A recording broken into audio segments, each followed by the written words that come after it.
Eu sou a Sofia, sou diretora hoje de inovação em ventures, né, dessa prática nossa aqui na Deloitte. A gente trazendo aí em parceria com a Valitec esse tema tão importante, né? E eu vou trazer um pouco das perspectivas aqui, tanto do Júlio quanto da Maria Emília. Vou pedir para que cada um deles se apresentem, para a gente começar uma roda de conversa aqui. Obrigada, Sofia. Queria agradecer a Valitec também, a Deloitte pela oportunidade. Eu tenho o prazer de estar liderando as ofertas integradas de clima e sustentabilidade há quase um ano. Tem sido uma jornada super interessante e a gente vê o crescimento do mercado, como é que isso tem evoluído.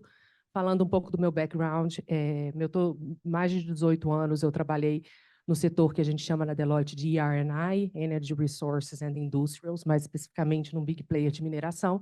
E há 2 anos eu me juntei na Deloitte e a gente está trabalhando junto aí com tecnologia, inovação, com foco em clima e sustentabilidade. Obrigado.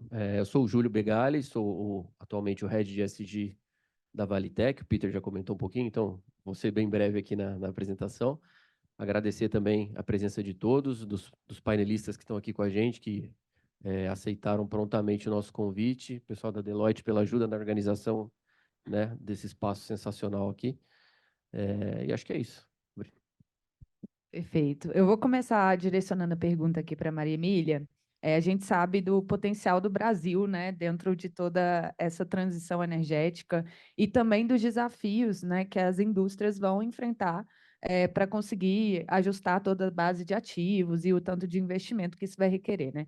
Como é que você tem enxergado o posicionamento do Brasil e principalmente o posicionamento de investimentos nessa frente para a transição energética?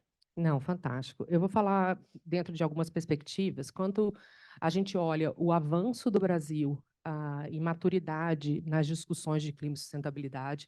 Eu acho que isso é uma crescente no último ano, é impressionante. E aí a gente tem também a AIA, né, onde a gente está aqui hoje, um papel extremamente importante e central em puxar essa conexão e essas discussões. Porque a gente sabe que clima e sustentabilidade não acontece se a gente não tratar política pública, então a gente falar da conexão e da colaboração entre governo, pessoas e empresas, né? E ele tem esse papel central, então isso tem avançado muito e a gente tem tido discussões riquíssimas aqui. Então, primeiro ponto. Segundo ponto que, quando a gente fala de investimento, a gente lançou aqui na AIA, junto com a AIA, uma pesquisa de finanças sustentáveis no fim do ano passado. E um dos grandes pontos, né, que ela traz, e não é surpresa, ao mesmo tempo que nos assusta ainda, não é surpresa, porque ela fala dificuldade de acesso a investimento. Então, as pessoas não sabem, né, as empresas têm dificuldade de acessar. Muitas vezes elas desconhecem ou não conseguem acessar. Então, acho que esse é um ponto. Mas a gente sempre olha para o Brasil com a perspectiva de ser o patinho feio da história, né? Falando assim, olha, a gente está atrasado e tudo mais. E no fim do ano a gente recebeu aqui o nosso expert global de hidrogênio verde e ele conversou com grandes clientes nossos, né? Então a gente teve, né, tempo dele disponível para ir nas empresas, conversar com esses clientes. Ele falou isso comigo no final, falou, gente, vocês se olham, que são muito críticos com vocês. Quando a gente olha, por exemplo, o hub de hidrogênio, né, que é liderado, né, pela Deloitte com o governo americano, a gente que auxilia todo o debate, basicamente a gente está no mesmo momento. As discussões são mais amplas, né? A gente tem o Inflation Reduction Act, a gente tem, né, o European Green Deal, mas a gente também está nesse momento de como operacionalizar tudo isso, né? E considerando os níveis de maturidade diferentes que tem, né, inclusive níveis de maturidade com que tange regulamentação, porque isso também é algo muito importante. Querendo ou não, a regulamentação ela traciona, ela gera um movimento, né? Então, isso também é muito importante, mas a gente também tem avançado significativamente, acho que nos últimos 2 anos, mas vamos falar que no último ano, sim. Quando a gente fala sobre a perspectiva de investimento, a gente tem alguns dados interessantes.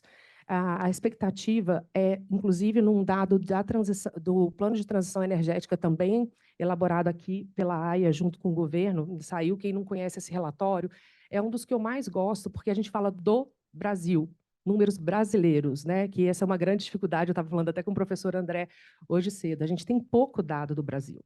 Então, ele fala de 430 a 530, se eu não me engano, bilhões de dólares investidos até 2030. né, com aumento do PIB de 5%. Então, a expectativa é muito positiva.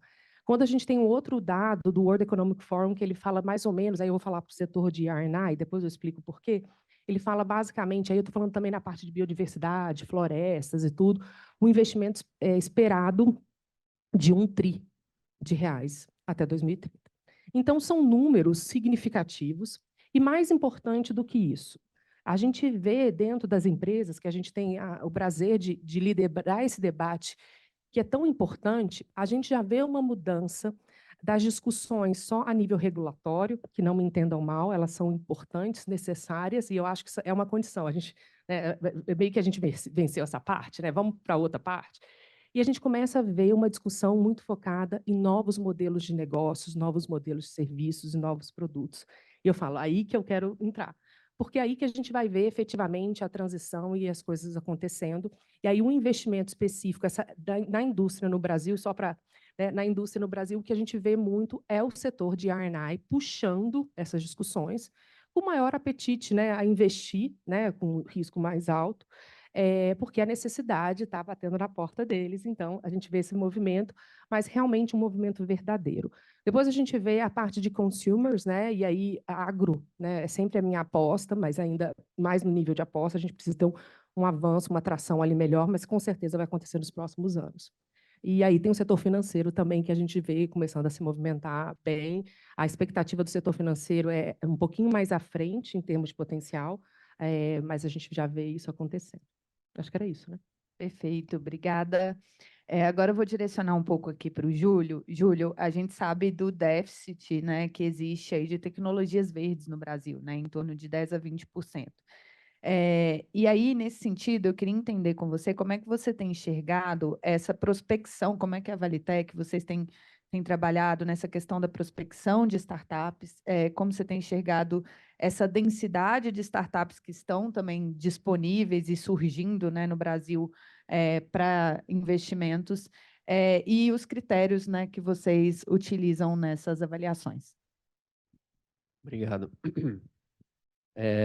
Bom, acho que sobre, né, as startups, né, as empresas que endereçam esse tipo de solução, se a gente olhar de 2019 para cá, é um panorama completamente diferente, né? 2019, começo de pandemia, 2020, o termo ESG, né, fica cool, né, fica hype, e a gente vê um crescimento muito grande de modelo de negócio, né, de empresas que trazem modelos de negócio que endereçam, né, algum desses três pilares aí, seja o ambiental, seja o social ou de governança. Mas lá atrás, né, apesar da gente ver uma quantidade muito grande de startups nascendo, de empresas nascendo para fazer isso, era muito difícil a gente conseguir investir nesse tipo de empresa, porque a grande maioria eram hard techs, né, eram empresas que se pautam muito na ciência.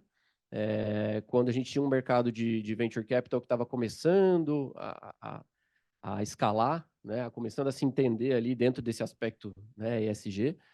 Então a gente ficou aí quase uns 2 ou 3 anos meio que andando de lado ali, né? Empresas crescendo, empresas surgindo, mas quando a gente ia para uma análise mais profunda, era uma coisa que não era muito simples para quem estava analisando, né? Para quem estava do lado do investidor, né? Era uma coisa difícil de explicar para quem ia investir, né? Como que aquilo se pagava, né? Por muitas vezes se pagava, mas era uma coisa nova, né? E acho que de 1 ano para cá, 2 anos para cá no máximo, a gente começou a ver um pouco, né, esse movimento se acelerar, até porque a gente começou a ter casos de sucesso, né? Então, quando a gente tem ali 1, 2, 3, 4 empresas, né, que já foram investidas e mostrando que dá para ter lucro, né, cuidando do meio ambiente, ou cuidando do social, ou cuidando da governança, a gente cria track record, né? E aí o pessoal aquilo começa a tracionar. Então, acho que esse é um movimento muito recente aqui no Brasil. Acho que lá fora tem um pouco mais de tempo, mas aqui no Brasil é bem recente.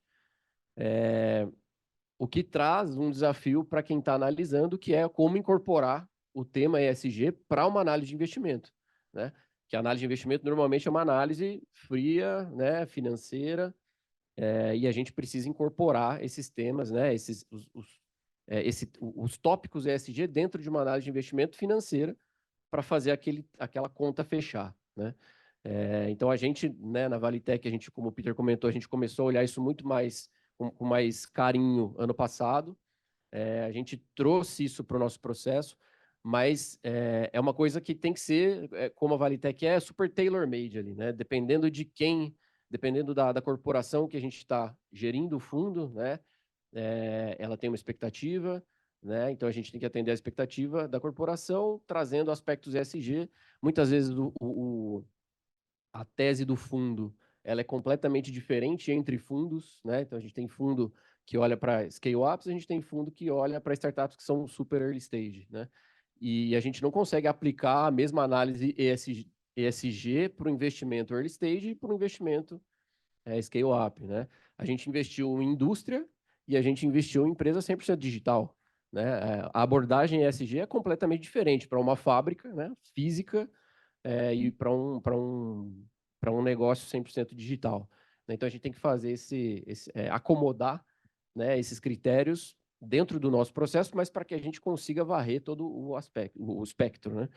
Então, voltando para a sua pergunta, acho que a prospecção agora para fundos que tenham essa temática ESG tá boa, tá muito boa, tá muito mais madura do que estava alguns anos atrás, apesar da quantidade. Cresceu, mas não cresceu como cresceu lá atrás, né? Mas eu acho que a qualidade hoje tá bem interessante. Então, a gente tem visto muitas empresas, modelos de negócio totalmente disruptivos, focadas nisso. A gente investiu em algumas, a gente tem 4 delas aqui hoje, né? Que a gente vai conversar daqui a pouco. De novo, né? Desde uma fábrica de madeira engenheirada até uma plataforma 100% digital. Então, né? Cobrindo todo o aspecto. Então, eu acho que é isso. Assim, a gente tem uma variedade hoje de prospecção de empresas com uma qualidade melhor do que o que a gente tinha um tempo atrás. Perfeito, obrigada. E aí, nesse sentido, acho que a Maria trouxe bastante aqui esse potencial de novos negócios que vão surgir. Você falou um pouco da densidade, como isso tem aumentado. Quais são, assim, né, para a gente ter em mente aqui esses temas e soluções que hoje estão emergindo e que tem que ficar na nossa cabeça, assim, quais são os hot topics, né, que você pode trazer para a gente de sustentabilidade? Não, perfeito. Eu acho que até conectado um pouco que a gente trouxe no começo, né, dos setores que a gente tem visto um forte avanço e um potencial de investimento grande, sem dúvida a parte de energia, e aí tanto a geração de energia quanto a retenção, né, do calor gerado, até, né, em função da Europa, né, da crise europeia, isso está muito forte e é algo que a gente precisa solucionar.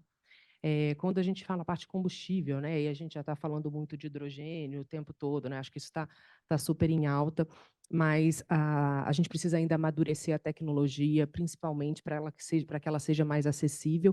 A gente sabe que esse é o grande ponto da transição energética, né, é o acesso e o custo dessas tecnologias. Hoje até saiu, acho que a Vale e a Caterpillar fizeram um acordo para carros elétricos e tudo, e aí falando que o grande ponto, né, fornecimento acho que a partir de 2026 desses caminhões, grandes caminhões fora de estrada, mas que essa troca dessa frota vai ter que ser feita, né, bem olhando cautelosamente a parte de investimento, porque isso é um grande ponto. Então, a gente avançar e amadurecer essa parte, acho que é um ponto muito importante. A gente vê que várias empresas fizeram no compromisso delas levar em consideração uma eletrificação de frota para 2030, e isso ainda é algo que tem que amadurecer em termos de maturidade tecnológica em função do custo. Então, acho que esse é um outro ponto.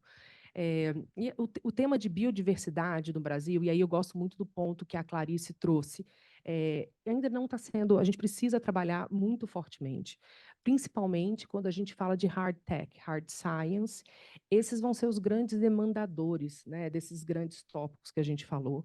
Então, obviamente, a parte de ciência, de dados, né, o generative AI, isso tudo para tomada de decisão. Quando a gente fala de uma parte, por exemplo, eu gosto muito de falar, todas as operações de grandes plantas, elas vão ter que um dos parâmetros críticos de processo vai passar a ser o combustível. A otimização, ela já é, mas em função da pegada de carbono, quanto que aquela produção daquele produto que vai para o país X vai ser, como que vai ser, qual que é a regulamentação dele, qual que é o impacto. Então, isso tudo, a tomada de decisão, ela vai ter que ser online, porque, num primeiro momento, a gente também não vai ter combustível suficiente para todo mundo ser limpo. né? Para a gente ter a oferta não vai ser o suficiente para a demanda. Então, toda essa parte do Generative AI ela vai estar muito forte. Mas as discussões, principalmente quando você fala, né? E o Júlio falou agora sobre quando a gente olha as scale-ups, o volume de investimento ele é muito alto para hard techs. Né? Então, essa parceria com os big players também é muito importante para que a gente avance nessas temáticas prioritárias. Então, eu falaria na parte de energia, retenção, de calor, parte de combustíveis e oportunidade de desenvolvimento na parte de biodiversidade. A gente tem muita coisa pouco explorada, biometano, a gente usar um pouco do que a gente tem no Brasil de biodiversidade como uma oportunidade de nos posicionar diferente. A grande dor é a velocidade que a gente tem e a disponibilidade de recurso para fazer isso a tempo, da gente não ver o cavalo arriar mais uma vez e ele sair e a gente não conseguir montar, né? Então, essa é a minha grande preocupação aí. Perfeito. E aí, como a gente está falando de um assunto, né, que ele é emergente, né, várias tecnologias que estão surgindo, também tem uma evolução quando a gente fala de padrões globais, quando a gente fala de regulamentação. Como é que vocês, Júlio, estão enxergando o impacto, né, dessa evolução de padrões globais e de regulamentação no processo de investimento em CVC? Ótimo. Foi um grande desafio para a gente montar o nosso processo, né? Quando a gente começou a olhar para os aspectos ESG dentro da cadeia de investimento, a gente olha, né, para o mercado, para as metodologias, a gente tem hoje N metodologias, né? Existe um grande desafio de padronização de taxonomia internacional, né, de indicadores, né, de análises, e nós, para incorporar isso no nosso processo, a gente teve que fazer isso também. Então, a gente olhou um monte de metodologia, né, o que é aplicável em investimento, o que não é, o que é aplicável mais na operação da companhia, né, porque como a gente trabalha a cadeia toda, então a gente tem que olhar o que eu consigo aplicar na etapa de prospecção de uma startup, por exemplo, né? O que eu preciso aplicar na etapa de investimento, de proposta de investimento, né? Mas também tem o pós-investimento, né? Que é um outro desafio completamente diferente do desafio da prospecção, né? Então, o que eu preciso olhar, o que eu posso trazer para as investidas,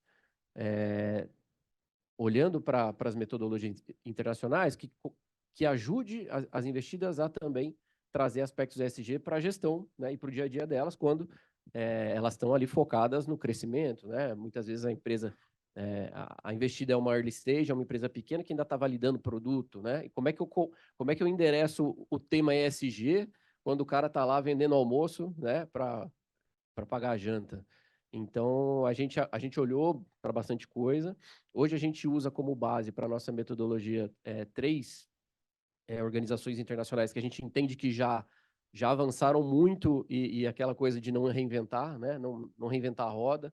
Então, a gente usa a metodologia da IFC, a gente usa o PRI e a gente usa a B Corporation, né? Acho que como padrão internacional aí são talvez as mais difundidas, né? O PRI e o IFC mais na etapa de análise de investimento, né? E o B Assessment na parte, né, já do pós-investimento, do acompanhamento ali das investidas, né? Para ver como que como que está acontecendo a evolução, né, em aspectos ESG da investida, e aí, de novo, né, adaptado a cada caso. Então, a fábrica de madeira engenheirada, ela tem um range de indicadores completamente diferente de uma plataforma digital, né? Então, a ideia é que também a gente use essas metodologias de maneira que a gente consiga adequar cada uma delas para a aplicação correta, para que ela seja eficiente e objetiva, né? A gente não quer também onerar a investida com algo que não seja útil para ela ou para a sociedade como um todo, né? Então, ela tem que ser uma coisa bem objetiva e bem direta ao ponto, adequada ao tipo de modelo de negócio, ao tamanho da corporação, e a gente entende que essas metodologias são as que melhor se encaixaram aí dentro do nosso processo. Perfeito. E aí, pegando esse gancho, indo direto ao ponto, como é que você tem enxergado, Maria, esse movimento das empresas, né, na prática, para aplicação e para conseguir fazer essa transição energética acontecer? A gente tem visto alguns movimentos muito interessantes e aí eles começam a não ser pontuais mais e a gente já vê um grande movimento de mercado. Primeiro, numa reestruturação até dentro das próprias empresas, onde sustentabilidade ela era sempre tratada como uma área, né, ali de sustentabilidade, mas você começa a ver a temática sendo conduzida e abordada no dia a dia, né? Então, a gente muitas vezes é acionada pelas operações para tratar aquilo, a gente é acionada pela área de estratégia para tocar e tratar aquilo, trazer competências para esse tema. A gente começa a ser cada vez mais acionado pela área de inovação, a gente começa a ver um movimento muito grande, inclusive na construção, né, de fundos de investimento específicos para investimentos verdes. Então, não é pontual, né? Você não vê numa indústria, num setor, depois não vê mais, não, você já começa a ver isso acontecer efetivamente, isso é fantástico. E o que mais me encanta é a gente ver o que eu falei um pouco antes, que é a mudança, começar a repensar o modelo de negócio e novos produtos. E tão legal quanto isso é você começar a falar o seguinte: olha, esse meu novo produto ou esse meu novo potencial do negócio, que a gente tem visto muito, como que eu posso posicionar ele com diferencial competitivo, de forma a me posicionar diferente no meu setor? Quer dizer, as pessoas não começam a não enxergar mais como uma alavanca de, assim, um impacto no custo negativo, mas como um potencial de um novo negócio e trazer como um parâmetro de diferencial para eles, né? Então, eu acho isso fantástico, a gente conseguir ter esse tipo de debate.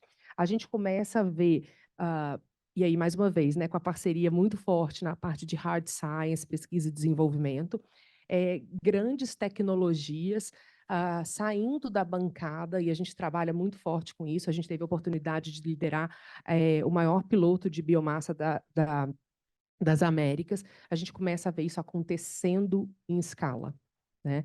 Então, eu acho que isso é a boa notícia, né? Tem vezes, outro dia eu fiz uma apresentação e era assim, era um nivelamento, foi muito interessante, era um nivelamento de um cliente que ele conhecia pouco desse tema, ele é da área de tecnologia, e aí ele queria entender mais, porque a gente fez uma provocação se ele sabia da demanda que ia vir para a área de tecnologia, porque a demanda é imensa com todas essas regulamentações. E ele foi super, super bacana, falando: não tenho a mínima ideia, você me ajuda? E aí a gente fez um bootcamp para ele, para a equipe dele, dando né, um banho de loja nele. Foi um bootcamp de 2 horas, quase 3. Mas foi muito engraçada a impressão dele. Ele falou assim: Emília, ferrou, né? Na verdade, ele falou outra coisa. Porque, assim, tá muito ruim. Tipo, como é que você dorme? Eu falei, gente, mas não é assim, né? A gente traz o olhar primeiro olha, do que você precisa mudar para provocar, mas a gente também vê esse movimento que é lindo de ver das empresas realmente se conectando com um propósito maior de impacto, e que isso sim, a gente sabe que no fim, gente, a decisão ela é financeira, né? Então, a gente não pode não considerar os impactos, o investimento, mas sim o propósito tem que estar maior e o impacto ele tem que ser positivo, né? O impacto total ele tem que ser positivo.